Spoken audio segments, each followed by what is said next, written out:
Hey there, this is Bobby with the Rock Guys Podcast, and you are listening to Marv Smooth on the Pods Like Us podcast. Check him out.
Hello and welcome to Pods Like Us. I'm Martin Quibell, known to my friends as Marv, and this time I am joined by Bob Brunette from the Rock Guys podcast. What's going on, everyone? Hey Bobby, thanks for sticking around. Oh, no problem. Oh dear. Just sitting here smoking weed, so we're all good. That's good, yes. So what's your earliest musical memory then, Bob? Oh, my earliest musical memory. 8 years old, Rolling Stones at the Olympic Stadium in Montreal. Wow. I remember that day my older brother took me, and I was in awe the whole night. I was also sicker than a dog, but I was in awe the whole night. The light show they put on, the solos, it's insane. So would the Rolling Stones have been the first album and possibly single that you bought then? No, actually, my first album was a cassette, and it was AC/DC Back in Black. Wow, starting with a classic. Oh, yeah. I started off with that, but my first metal song I ever heard, which actually flipped me over to turn me towards metal and hard rock, was Master of Puppets by Metallica. When they hit that section of just the bass going on, it was just mesmerized me. I walked in on my friend who was banging this chick. I was like, what the hell's going on? What is this?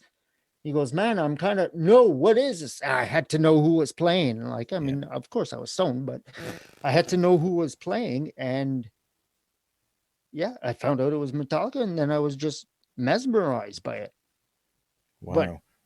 It was just funny because afterwards, I ended up going to a kind of flea market, and that's where I found the AC/DC album. And I was going through the rack that they had, and going through checking out the songs and the music, and I looked at For Those About to Rock, and it's got that cannon on it, right? So it's a very distinctive. And I'm checking it out, and I'm like, that's a cool label. And then I looked down and I saw the Back in Black one down below, and I said, oh shit. And I reached down for that, and the guy, well, he wasn't much older than me, but the guy at the counter that that you have to pay, he turned around and said, no, don't take that one, and he says, take the other one, you'll like that one a lot more. And I'm like, no, I'm gonna stick with this one. I'm glad I did. It's an amazing album. Flawless. Is it your favourite AC/DC album? Oh, that's a mean question to ask. I'm so sorry. All I could do is give a top 5, I think, of AC/DC. See, even their new one that they just came out with friggin' rocks. It really does. Yeah. It blew my mind when I heard that on the radio for the first time. I said, Jesus Christ, this band sounds just like AC/DC. yeah, And lo and behold, it's AC/DC. I'm like, what the fuck's going on? Really? yeah, I yeah. mean, their sound has not changed. They're amazing. Well, they're still using music that was written with Malcolm, aren't they? I think that's from Yeah, well, old. he had written a whole Malcolm, man, this guy was a genius. He wrote a Yeah, whole shit. I think they said that they may have enough for like a small EP or something yeah, still of songs. And it's like, fuck yeah. It's like, yeah, yeah. the I mean, music yeah. is I mean, even Angus has said in interviews, even while Malcolm was alive, he said that AC/DC wouldn't be what they are if it wasn't for Malcolm's riffs.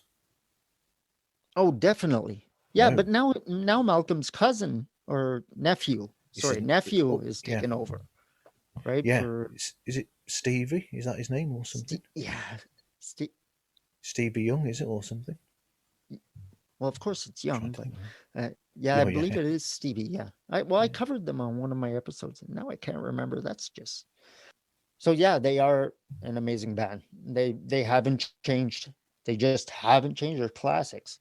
No, and if I might just say to people listening, there are albums that people or gravitate towards with AC/DC, like the Back in Black, the those about to rock, and I suppose Highway to Hell as well. They're the three that people normally go to.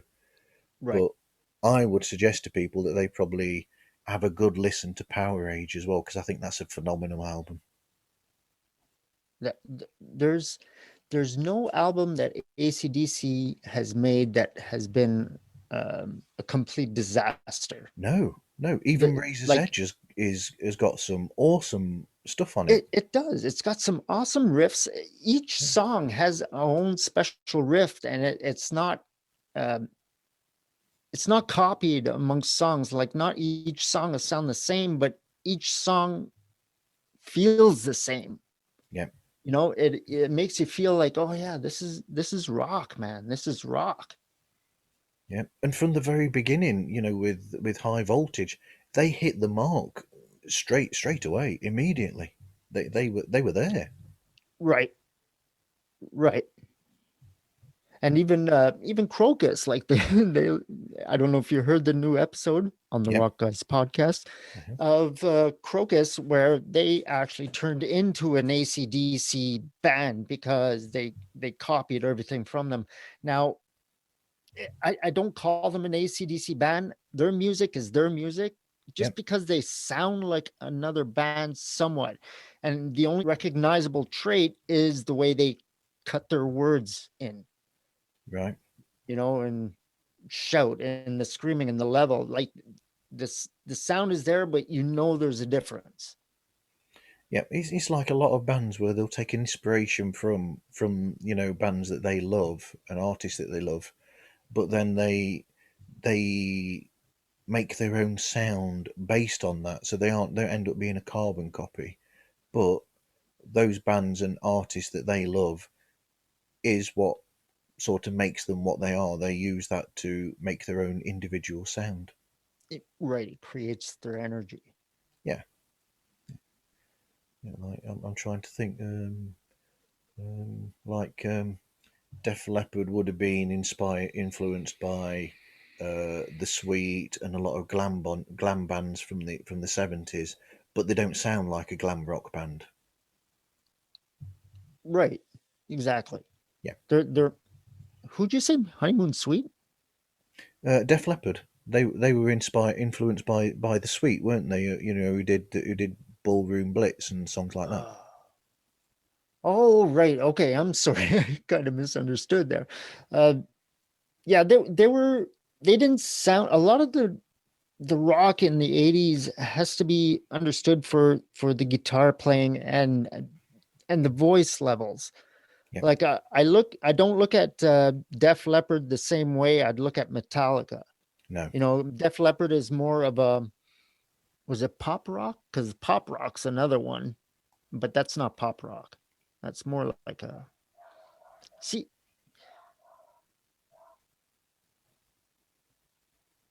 No, drawing a um, blank. Yeah, I can't think now. I know that they call themselves, part of the new wave of British heavy metal, but that's like a catch-all for all groups that were around at It that is. time, Yeah, really. it's true. Any uh rock and metal bands coming out of Britain, oh, that's it. They were in there. That was Yeah, them. That's their influence. but other bands that were in that, like back when when they started, probably Like Samson priests and and Judas Priest and Iron Maiden. At that right. point, when they had before they had Bruce, and they had Paul Diano. They were all put under the same umbrella of new wave of British heavy metal, but they didn't sound like each other at all. They were Right. They all were all completely different. completely different. Yeah, but it's like a lot of music, genres. If you put people into a put bands into a pigeonhole, you'll always find these bands where you'll think, actually, I don't think they sound like that band that are classed as the same style of music. Yeah, sometimes genre can be not a good thing. So true. Yes. So what do you think about female bands? Um, I'm cool with that. There's what female bands have you got that are cool? Like probably the Runaways. I suppose Oh, they'd be right. I've the heard of they'd them. be the origins of female bands, wouldn't they? I suppose of a completely female band anyway. Well, see that's what I was thinking about doing, like a few episodes on, is just female bands, like female rockers and Yeah, because of course then you can go from how the Runaways led to so much then because you had the solo career of Lita Ford that stemmed from that, and then exactly. of course you've got Joan Jett and the Blackhearts that leads from that, and it's that I was saying to you outside of this in the chats. There's all Right. these And groups where you've got all these family trees like the Black Sabbath family tree, and all these you've got so many offshoots. It's amazing. it's true. I Yeah, mean, they all stem from one certain point, right? yeah, absolutely. Yeah, but I think that's a cool idea. Yeah, but I thought you'd be doing shows that would have female acts in them anyway. Eventually, I thought yeah, that'd I'd just be be getting to natural that, anyway. but Yeah, you know, um, because I mean, music's not going anywhere, right? no, So I'll no. always have something to cover.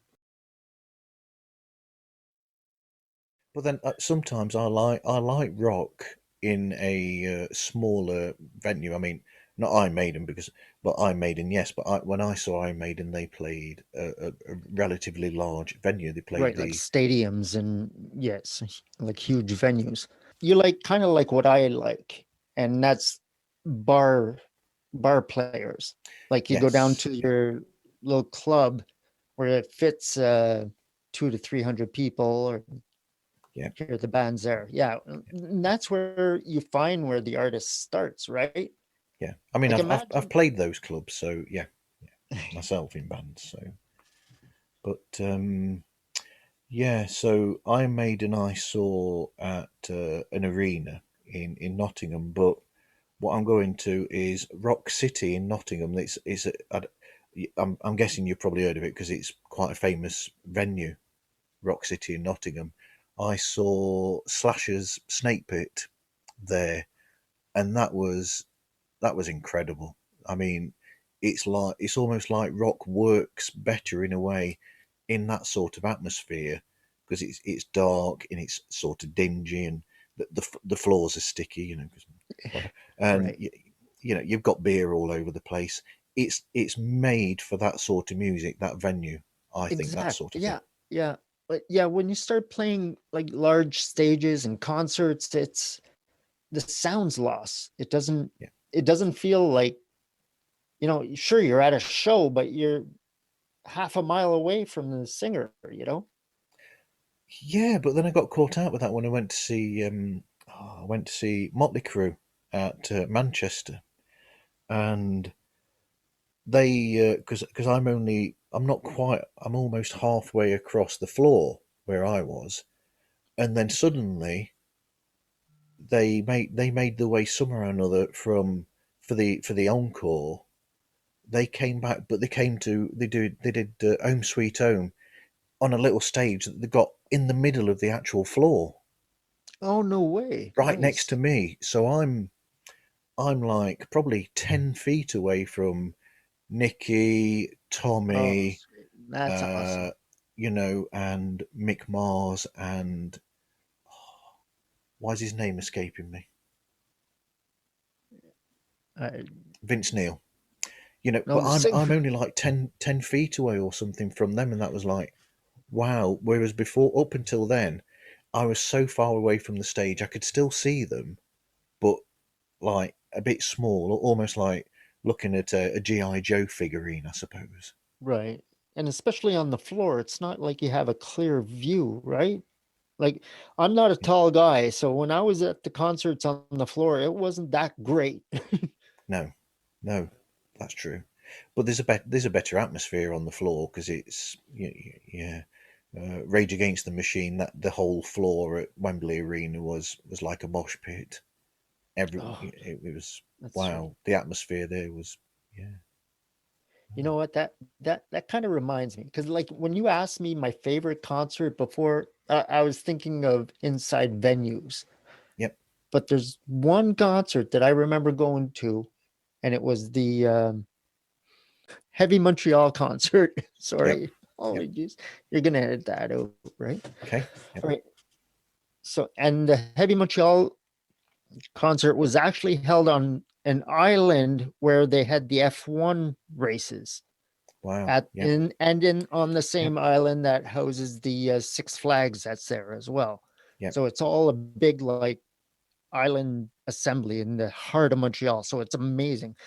And they held a concert involving there was 5 acts. I don't remember them all. I know I went to see Avenged Sevenfold, and that's the Wow. one I Yep, I remember that was loud.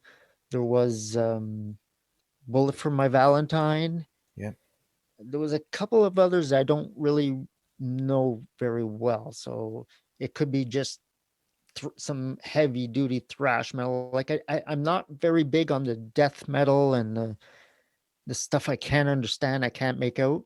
yep. I don't knock it, but it's not my thing. Okay. So where would you stand on like progressive metal, like Leprous and Between the Buried and Me and bands like that? No, they're great. Yep, All the new rock that's coming out, like I do listen to our local rock station, so it's not like I'm ignorant or whatever. yep, Um, I haven't explored a lot of the newer music like outside my general region, but when I find some time, I'd like to. yeah. Absolutely. I mean, I've got lots of that sort of thing. I'm quite heavy into the progressive side of music. I'll put it that way. But then again, I think there's progressive elements to Iron Maiden. What do you mean the progressive element? Um, I think sometimes their music, because it's not the bog standard verse, chorus, probably a middle eight, and then the instrumental or something, you'll find something like the rhyme of the Ancient Mariner, or Oh, right. Yeah. Like or just all over the place. They're having like dual solos going on and yeah. I mean that one from the last album that Bruce wrote, that goes everywhere. Empire, is it Empire of the Clouds? yes. Uh Yes, and that song goes all over the place. And Bruce's piano playing on that is brilliant. It works perfectly. I'm gonna have to re-listen to that. But like I said, I mean that's the sort of song where, because I do know that Steve Harris said that he's very much a big fan of bands like Jethro Tull and Yes, Yeah, and Deep Purple. and yeah, and Deep Purple, who have some sort of that way as well. So it's no surprise really that Steve would occasionally, and Bruce, I suppose, as being inspired, I suppose it would be natural that they would probably go more for the long form song as a almost like exercise in doing something that's a bit different. Right. Yeah. other than the kick-ass singles that they do, like ooh, the Clairvoyant isn't bog Clairvoyant standard, is was it? nice. That was actually nice. Yeah, I it's do nice, but remember that's that. not a bog standard song either. It's not. It's Like it's yeah, definitely all over the place. yeah. 2 minutes to midnight. I suppose that's probably the more simple structure, the most simple structure they'd probably use for a song, I would have thought. Oh, wait, I'm sure there's another.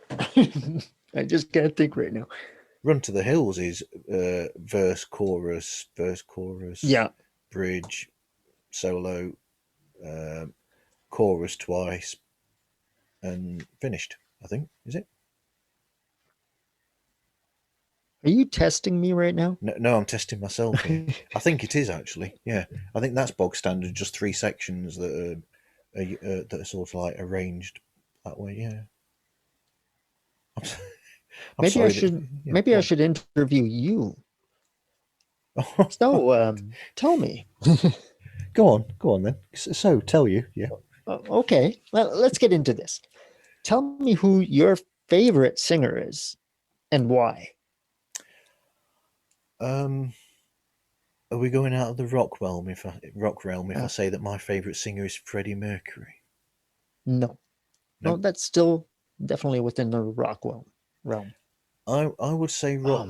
I man, would yeah, say you Freddie throw that. Mercury because you can never, when you're listening to Queen, especially in the 70s, when you're listening to Queen, and even later on Innuendo, you don't really know what to expect because there's certain different voicings that he will use, and he's got that incredible range, and he won't always. So he might have a softer side on one song, then suddenly you'll go to headlong and you'll think, hot damn, where's that come from? That's not the bloke that did These Are the Days of Our Lives. This is, but it is. So he's got that incredible rounded, or he did have that amazing rounded voice, even at the end, that it's astounding to listen to, and it's got a hell of a lot of power to it at the same time. That's what I was going to say. I was going to say his voice does have an extreme amount of power, and yeah, it's unmistakable.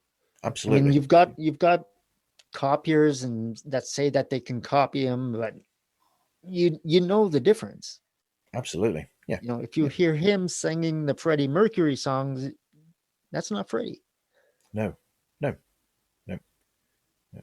I mean, even I think I've heard Adam Lambert say that he sings the songs, but he said he's not trying to do an impersonation or sound like Freddie. He's trying to sound like himself singing that song because he just said, I think he said in an interview once, you don't do that. You just don't try and do that. He said because you'll never get to that level no matter how hard you try. You know, exactly, and it'll be so frustrating. Yeah, yeah. But there you go. You got the answer. And Well, no, my that's a very my good yeah, answer, actually. my favorite Made me band, think. as well. Sweet. Yeah. I've done all these It, podcasts with people who do Beatles podcast. Never talked to anyone who does a Queen one, but my favorite band's Queen. There you go. there are a lot of Beatles podcasts out there, I've noticed. Indeed, yes. I've only touched the surface of those so far. You know, I did have my choice for favorite singer, but you know what? You put up a good argument with Freddie Mercury, but I'm still leaning towards Bruce Dickinson with his Yes, yeah, deep bellowing voice. I mean, that's a unmistakable sound too. yeah. And as an aside, I will say I liked when Ronnie James Dio died. There was a lovely tribute by Ozzy, who Ozzy said, you know, he said Ozzy said I sort of did the songs. He said, but Ronnie sang the damn songs, and he knew how to sing. He said, and I But thought, also on yeah, the same note, Ronnie, when he was coming into the studio, says, "I can't sound like Ozzy. yeah, I yeah. can't. I can't. I can't be better than him."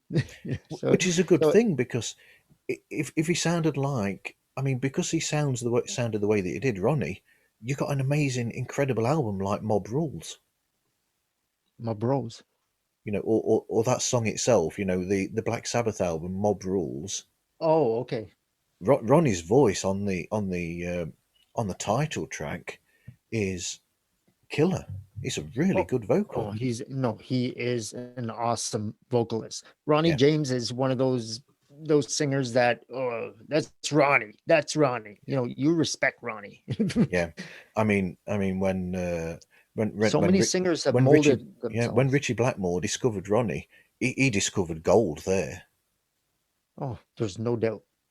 Yeah, absolutely. No doubt. So go on then, Bob. What were you going to say? Well, I was just talking about Bruce Dickinson and all that. And You go on I then. didn't. Explain Bruce Dickinson then. About his Well, voice. if you listen to Bruce's uh, best one, I'm trying to think of the best one. Yeah, one of their classics. I think it's might be Number of the Beast. I Yeah, could be wrong.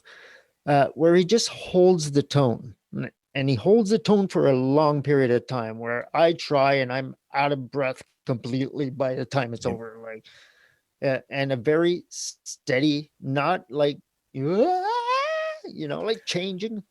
Yes, he holds it for about 8 bars. That note, Yes, yes. and What it's was that like, on? Was that on damn, I can't remember. For Only the Good Die Young? people that don't know metal, you could put it along similar lines to the soul singer Bill Withers when he does "Lovely Day" and he holds that day for absolutely so long. Yeah, if you know the song "Lovely Day" by Bill Withers, I know it's not rock, but I'm just saying to people who might not listen to rock, it's on that same sort of thing where it just holds that note for so long. It's almost mind blowing that you can hold Well, that for that long. so people who don't like rock, should they even be listening? No, I'm just kidding. That's true. All fans are welcome. That's right. And go and listen to rock and expand your knowledge. Go on. No, well, maybe I should do the reverse and go listen to that song too.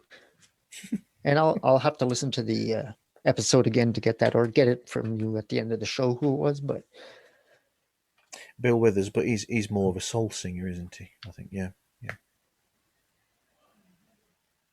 So, soul's I not bad. soul's not bad. No. Soul's not bad. R&B's not bad. No. Reggae's not bad. Yeah. Okay. So if I press stop record now, but we keep the chat going, we'll see what happens. Okay, and then you do the It same your should, end. yeah, Yeah. yeah.